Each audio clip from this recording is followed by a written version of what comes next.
peaceful lunch over here, and you're like, I'm sorry to interrupt you. Sorry, not sorry.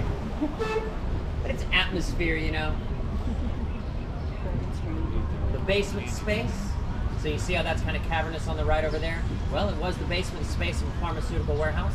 On the left side over here, Miller-Jackson Company building, that was construction material. So tile, brick at some point, foundational material, cement, and they wholesaled that out of there. And that's why up top it looks pretty faded, because the building, the bones of that building are from over 100 years ago. The bottom looks really nice. Well, that wall facade was only put in 98, so that's why it looks faded up top, and it looks much more vibrant down below the winery zone.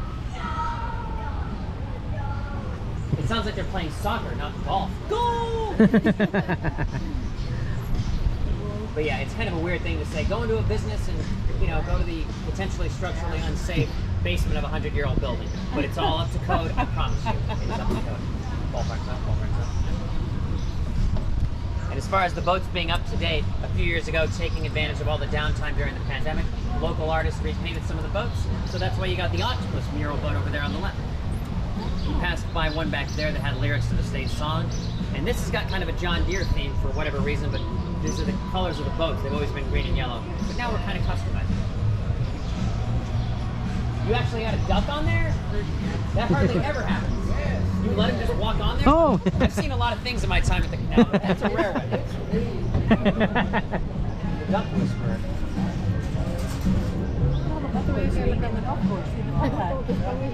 Estaba grabando el patito. I would be afraid if a goose was on here, those things. Gonzo? ¿No la compró? No. A little crazy. Alright, I'm going to try to make it through here without too much bumping, but it's probably not going to happen, so you're probably going to feel some bumps, guys. Yep, here it is. Oops. That is why they call it the Wish Bridge. We all wish it was wider, and it's never going to be granted. We just got to struggle. The struggle bus, the struggle boat, it's very real. According to my boss, there were bids by various boat manufacturers for the boat that was going to go on this thing, and we eventually went with the Sea Arc Fiesta, the party boat from San Antonio. But the designers of the canal didn't know, and that's why that is just barely big enough to get through. Oh, wow. So maybe it was made for a gondola or something that's not this. Yeah. All right, we'll get past the mural on the right. That's basically what this area looked like in the old days. So kind of an ideal version. By the way, guys, I already told you a streetcar was free, but we used to have the old streetcar, and then the car part of town, the railroad part of town, which is what Bricktown was, the wholesale district. And now that place is called Whiskey Chick, so it's a saloon-themed place. But it wasn't a saloon, but it was a stagecoach station. That is the only old building out here that's like 19th century that we go by. It's kind of representing what it used to actually be. This is the bridge where you're really supposed to honk the horn. We've nicknamed it the Echo Bridge. See? The acoustics are the best. The best ever. I also like doing that late at night. There's rich people up there trying to sleep in their ivory castle. You know, it's nice, ivory tower. I like to think I annoy them, if they even live up there.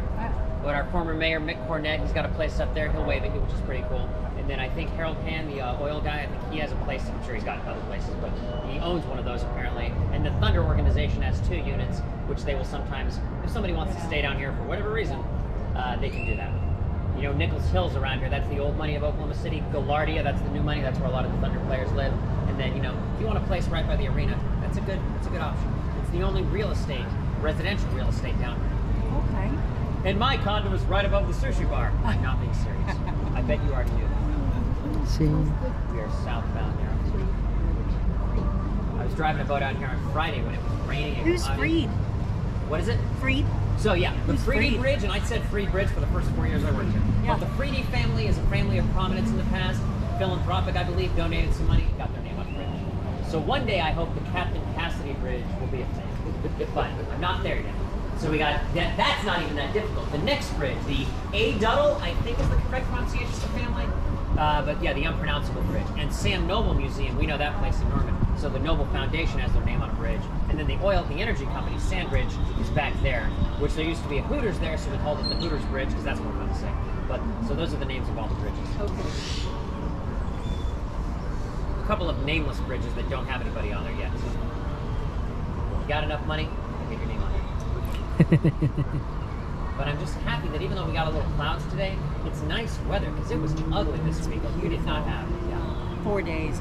4 days of just rain, yeah. Yeah, raining. Not saying the weather was bad, but it was very Seattle. And I know you guys may not be from Seattle, but it was very Washingtonian type of weather. Lots of clouds, lots of rain. And a little bit of that's nice, but on a Friday, I came in and drove for 4 hours. Then we went home. Oh, but there comes the sun. Then again, it is Oklahoma. You know what they say this time of the year. Welcome to Oklahoma. Winter begins at 9, spring begins at 12:30, 2:45 is summer, 7 p.m. is fall. Dress accordingly. You don't like the weather, wait 5 minutes, and it is the truth. That is gospel. I'm pretty sure in both Texas and Washington State, you guys have, it is state, right? Not DC? Yes. Okay, I thought so. Okay. That's fine. But I'm sure you guys all have Sonic restaurants, at least in some part of the state. And so that on the left up there is the home office of Sonic. They used to have their home office south of the city, but they've always been an Oklahoma company, going back to 1953, so this is the 70th year. The town they started in is called Shawnee, and it's pretty big now. It's actually quite a large community, but it was a lot smaller back in 53 when Top Hat got started. And Top Hat eventually changes their name for what is now Sonic, because what does Top Hat tell you about a restaurant and its service? Not a darn thing. Sonic references a sonic boom and speed, and fast food was kind of early, it was kind of young. McDonald's was around, but not a lot of people were doing it, and they wanted to be known as even faster than McDonald's, even faster than those guys. The fastest fast food, and so that's where Sonic, that's where the name originates.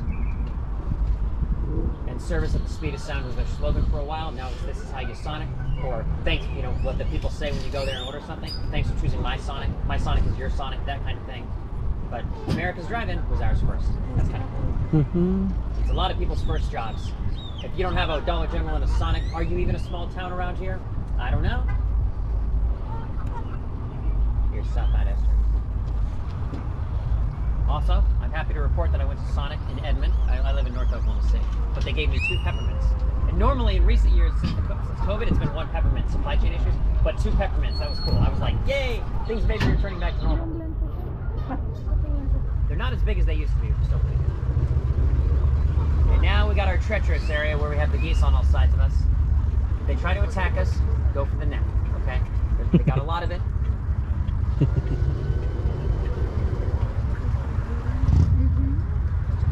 I'm watching them.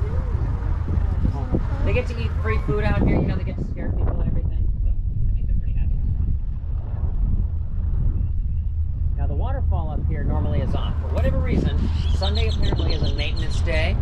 It's a day of rest for the waterfall, so it's not on. But I have a line for this, I got a joke for this, and here it is. Niagara Falls, okay? So you've heard about Niagara Falls in New York, but I bet you haven't heard of Niagara Falls. It's right here in Oklahoma City, and that's all I got. Normally, because it's 9 feet tall, I would call it Niagara Smalls, but the water's not even trickling out. So I do apologize, but to make up for it, I'm gonna do something a little extra for you later. But you know what? I think I can make a waterfall happen. I believe I have that skill. I'm not saying it's a Sunday miracle, but I think we may see a waterfall here. I have a bottle of water. And I'm thirsty, but I'm not that thirsty. Oh my goodness! That's not good enough, guys. That's not good enough. It needs to be better. We need an actual waterfall here. Oh my goodness! It's magic. It's magic. I don't want to disappoint people. I could lose my job over that, okay? And my water's almost entirely gone, but little bump right here. I did it for the laughs. I did it for the funnies. So there you go. But to make up for it, I'm going to go top speed. Now, this is not a speedboat. It's not one of those $70,000 Bass Pro specials, but it's got a kick to it. This is Boat 4, and 2 months ago, Boat 4 had a new motor put in, and it can go not the normal 4 miles an hour, but my friends, it can go 5 miles an hour. And we are about to go 5 miles an hour. So hold on to your hats and hair pieces. It's about to get fast and furious up in this place. You laugh, but you're not going to be laughing when you see the waves going by. You're going to see some waves very rapidly. The ducks and the geese better get out of the way. You feel that? So this is normal top speed, and now we're going to go beyond. Here, South Side 4.8, my friends. Nobody wants to deal with this. Hello. 4.9, we're almost there, we're almost there. 5 miles an hour, baby. Yeah. You better duck, because that bridge ain't going to open up for us. Coming in hot. Coming in hot, exactly. Punch it, Chewy. That's a fun little thing to do. And there's no other boat out here. We had 5 boats in the water yesterday. You couldn't do that, you know? Too much starting and stopping. Now it's just us. Now we'll cruise by slow. We're going to go by the Land Run Monument, which shows a fast-paced horse race, but you don't want to go by fast if you miss the details. So this over here on the right, because we were Indian Territory before we were the state of Oklahoma, it's appropriate we go by this thing, the Chickasaw Plaza, before the monument up here. Now there's a lot more than just the Chickasaw. There's also the Osage, the Choctaw, the Cherokee, the Quapaw, the Blackfoot, the Comanche, the Caddo, the Kiowa. There's 39. I can't name them all, but I'm getting there. But we have more native tribes in this state than any other state. And there's a lot of them around, I mean, including the territories, you know. Basically, every state in the country has at least a few native tribes. Combined all together, the ones that are recognized by the federal government, you know how many it is? It's 574. So 39 is a lot, but in the grand scheme of things, it's kind of it's not a lot. But there's only one state that has more native tribes living in it, or more native people, I should say. No state has more tribes. The only state with more native people is California. And that doesn't have so much to do with culture, it just has to do with the fact that California, and they're ginormous, and Oklahoma's a lot smaller, but to have the second largest population says how much native culture, you know, means in Oklahoma. And then Alaska has the highest percentage of its population, about 25% native. We got about 13, so we have a bigger percentage than California. They have more people. Alaska's got less, but a higher percentage. So we're number 2 either way, but that's a pretty big deal. And being that we were a place only native people could live, it's befitting of that. And then in the year 1889, that's kind of a significant year for us. That's when people like my own great-great-great-grandfather could live here alongside of non-native people. Also, is that a family of geese up there? I think we got some goslings. This is nice. Oh, they're going to be fierce. They're going to protect them. So we gotta. I'm going to stay on the side here. Looks like they were hatched not long ago, because those are pretty cute. They haven't developed their hatred for humanity yet. No. They're so little. Look at them. They are cute.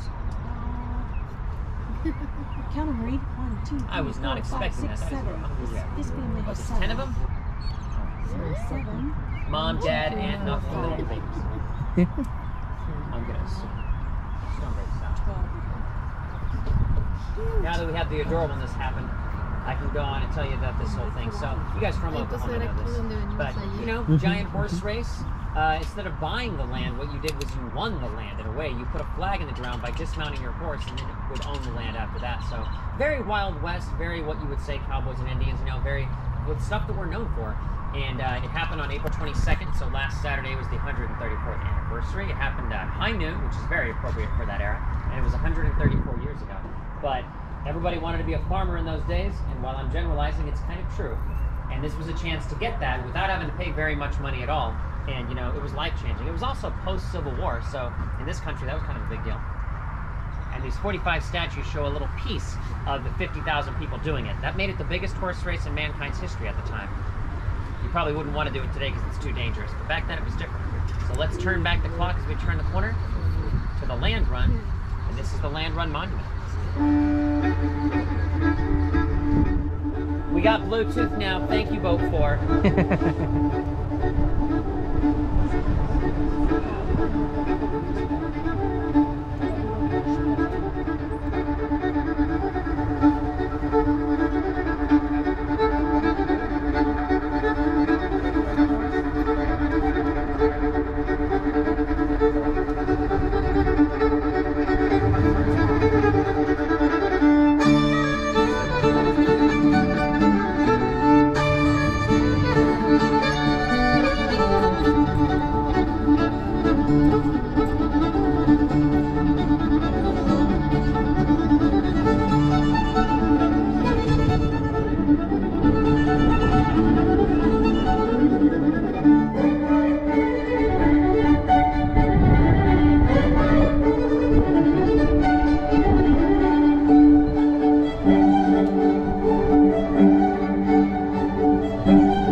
for riding. Good luck finding your car. We do work for tips. We appreciate that. You can hop on a horse and ride it back if you want. It's the end of the line. That's a very bad business model, so of course we're going to take you back.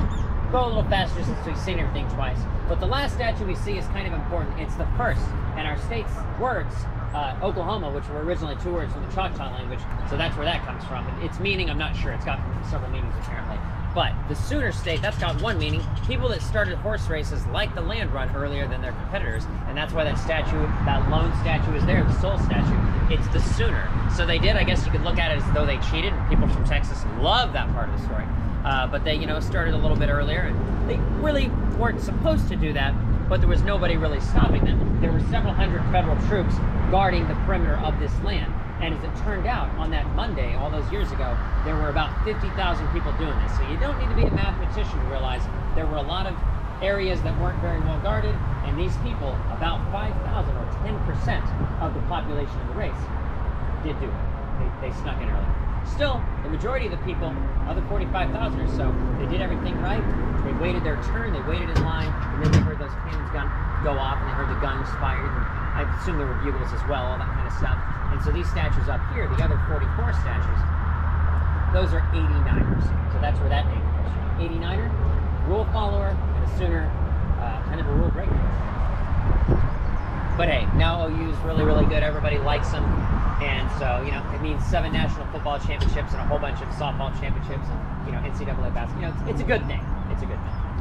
Unless you really don't like OU, then it's a different thing. Go back by the statues out to the west over here. So you got on the left, you got a really nice shot of the skyline. It's not a huge skyline. We're not trying to compete with New York and LA and San Francisco and all that, but it's still a nice, modest skyline. The tall building, which is the Devon Tower, has only been there 11 years. And previous to that, this is the way it was for me when I was coming over to visit the city. You knew you got into the city when you saw the U-Haul truck. You were like, oh, U-Haul, we're in Oklahoma City. Look it up. I mean, yes, it spins, it rotates, it's cool, but if that's the best thing we got, we could do better. And now you got a company that's actually from Oklahoma, that would be Devon, in that kind of, just very modern looking skyscraper. It makes us feel more like a metropolis. And we've always been the state capital, but we have not, well, aside from those few years in the beginning, and Guthrie was in. We've always been the population center, but Tulsa was the oil capital of the world, and there was always stuff happening elsewhere. And Oklahoma City always kind of felt like we were like, look at me, look at me, look at us. And now we don't need to do that. We're confident, we're more confident in our identity as a city. So back to the actual land run story. Oklahoma City can trace its roots back to this day. 7 people living here, officially. I'm sure there were more, but that's what the books say. By nightfall, about 10,000 people settling here. It became a tent city, essentially in 6 hours. It started at noon. By 6 p.m., if you didn't get land, you probably weren't getting land. It sucks, but it did happen. One of the people doing it was my own great-great-grandpa. Looks like some birds have done their business on some of the statues, so we need to fix that, because that's not good. The artist wouldn't be happy about that. And in addition to my own great-great-great-grandfather who did this, the artist, the man who made all these statues, only one guy, his great-grandfather did this. And as luck would have it, he's out here today. He's not one of the people walking around, but he sculpted his face on one. It's a self-portrait. He's the big giant guy on the wagon right there. Or he's the guy on the largest statue. So the bearded person sitting on the statue is the face of the art professor, a guy named Paul Moore, who from 2000 to 2019 made all the statues. We gotta clean some of these things up. They look good though. So one guy, 19 years, imagine starting a project at 43 and not getting it done until you were 62.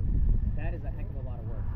And a little note about him, he went through a back surgery during this process, which could have really hurt his ability to finish the statues and to just work as an artist. But he got it done. Back brace and all, he got it done.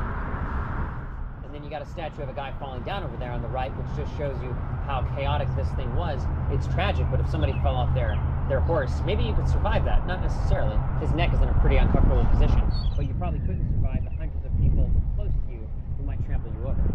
And then you might even be buried on land that you yourself were trying to get by somebody who didn't know you, perhaps in an unmarked grave. There's still some of that stuff that people trace back to the land run, so yeah, not great. And then behind there you have a statue that perfectly encapsulates the desperation of these people. You're not supposed to ride a horse while pregnant. We know that today. Maybe they didn't know that back then though. So that's a pregnant lady holding on to a baby, a newborn baby. So there's 4 lives there in the balance. The horse, her unborn child, and then the newborn baby. So things were different back then, and you can judge people harshly or you can judge them through the eyes of the time. Probably was looked at differently.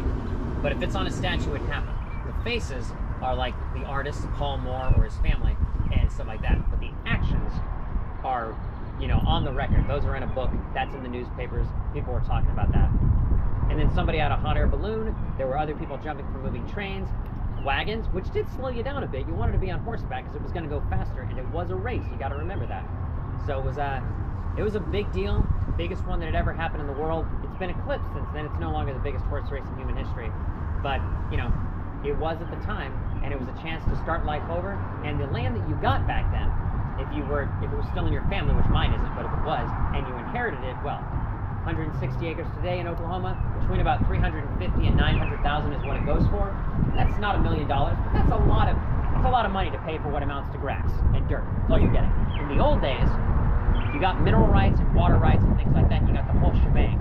So if that was ever oil, gas, or something was discovered, and you know it was some places, you got that, and that could make you millionaires or more.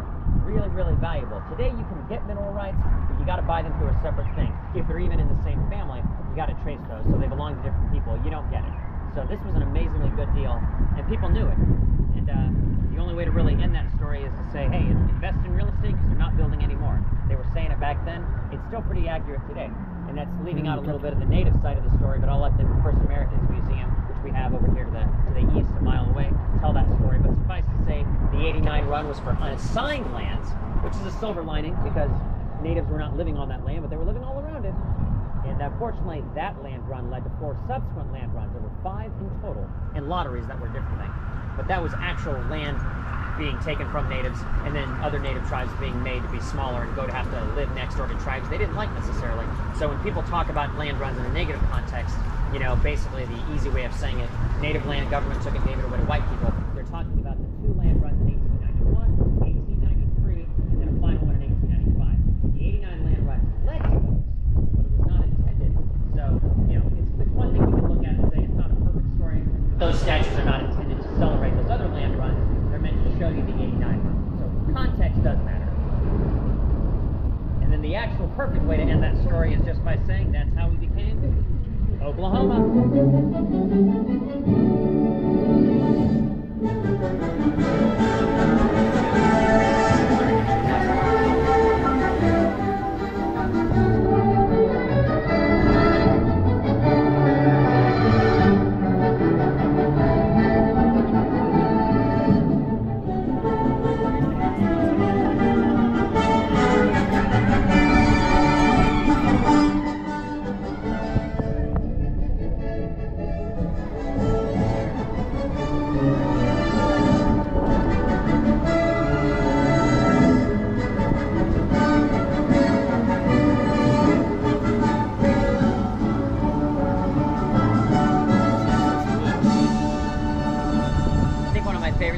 Do is if there's ever a time there's a boat full of Texans on here, which does happen sometimes, I can play that song.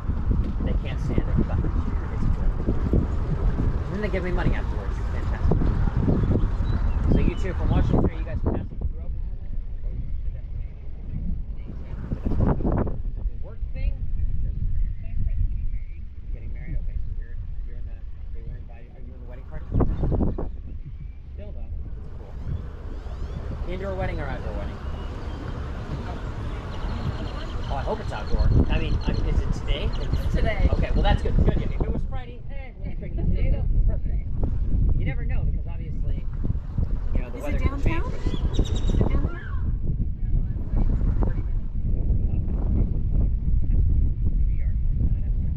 They must be from here. I hope it goes very, very well. Yeah, the last 4 days have been crummy, so they. Roger that, John. I'll meet you up there. They picked up over it. Today's a good day. Yeah. People are making it work. I'm just out there on Bumble trying to make those connections. So. And in Texas, you guys just wanted to get out of Texas for a while, maybe? We just came this weekend to the city. Just a weekend to the city? Okay. Yeah, we're leaving today. Multiple days, so you save the best for last. I like that. Now remember I did say we were going to do something a little extra to make up for the waterfall, and I got that planned, but we got to go past my co-captain, Captain John, who is an Oklahoma educator, so he has a second job because, well, full circle, he's an Oklahoma educator. He's a good guy. And you know, this is true. I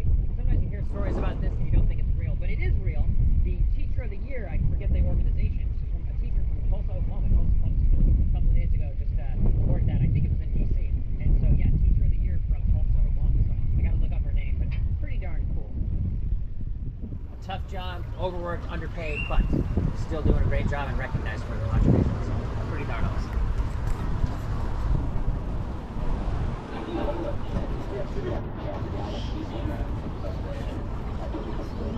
Absolutely, yeah. I'll be able to hear my son. Let's see if It used to be KD's, didn't it? Yeah, no, it was Kevin Durant's restaurant. You know, the NBA superstar before he left for and they all the waiters I'm sure love us saying that. But hey, you asked to. It's Yeah, fine. they So, had but the same restaurant. all the tennis shoes in the. They did, and they had a lot of apparel and like jerseys and stuff. And so no, but House Smith Restaurant Size Group still 13. owns it, but they changed it. They changed it because they realized that name is a little bit, not as popular as it once was. And so it was a cool place. It's still really nice for Charleston's, but I mean, he didn't give us warning, so we had to go by that place back in 2016. He announced he was leaving, and it was like, look at Sonic, don't look over there. Yeah. Like, nothing to see there. They're still doing really good, but Katie's was a little more unique than Charleston, because there's more than Charleston. There's only one. Hello, Captain John and company. Hey, Captain Cassidy and crew. John is a professional husband. His wife is kind of famous. She's been on A&E. Yeah. Professional husband. Professional spouse. Remember I showed you guys 5 miles an hour earlier? You know how fast that is? Faster than this family walking over here. I'm sorry, you can't deal with this. Is she racing me? Is she racing me? She's walking pretty briskly. In 60 years, you'll be a great mall walker, young lady. You're there.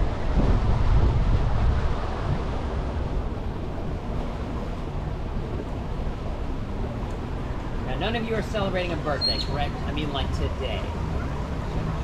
You never want to miss a chance to sing someone happy birthday, or even more enjoyably, embarrass them by singing them happy birthday. On a boat, all attention on them.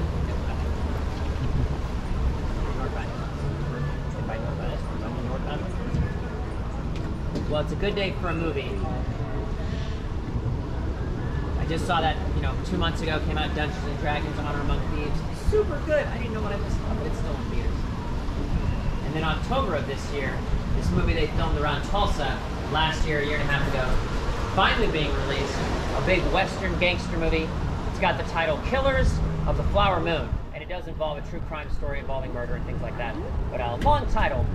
But Martin Scorsese directed, Eric Roth written, and a cast that includes John Lithgow, Brendan Fraser, Jesse Plemons, Lily Gladstone, Sturgill Simpson, Robert De Niro, and Leonardo DiCaprio. So everybody in that film is superbly talented, and it's a true thing that happened. So it's based on an award-winning book, but more people are going to see a movie.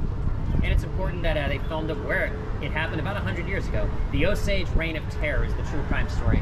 And so October 6th, being released. So that thing's going to get nominated for some awards. I auditioned to be an extra, but I didn't get it. Still looking forward to it. Still even waiting though I'm on like, the call. look at me, I'm depression sized. Still waiting on the call. I'm still waiting on the call, even though it's been done with principal for 8 months. But it'd be nice. It'll be cool though. You guys ready to make some noise? We're gonna go 3, 2, 1. Let's try to wake up the animals. I'm gonna go 3, 2, 1. 3, 2, 1.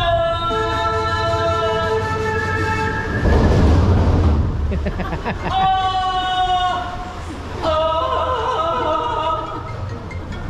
That's why they call it the Echo Bridge. We might have woken up some of the animals, guys. I'm sure we did, though. It's fine. Nothing bad can happen now. We're gonna need a bigger boat. Just when you thought it was safe to go back in the... I'm sorry, I thought I would throw that in there. I know I could have done Baby Shark, but then some of you wouldn't like me very much, so I decided to just give you the original song. I better slow down the boat. It's getting a little too excited. We are Reno to the dock. All right, let's try to make this as smooth as I can. We bumped earlier, didn't we? But I got to show off my 7 years of skills.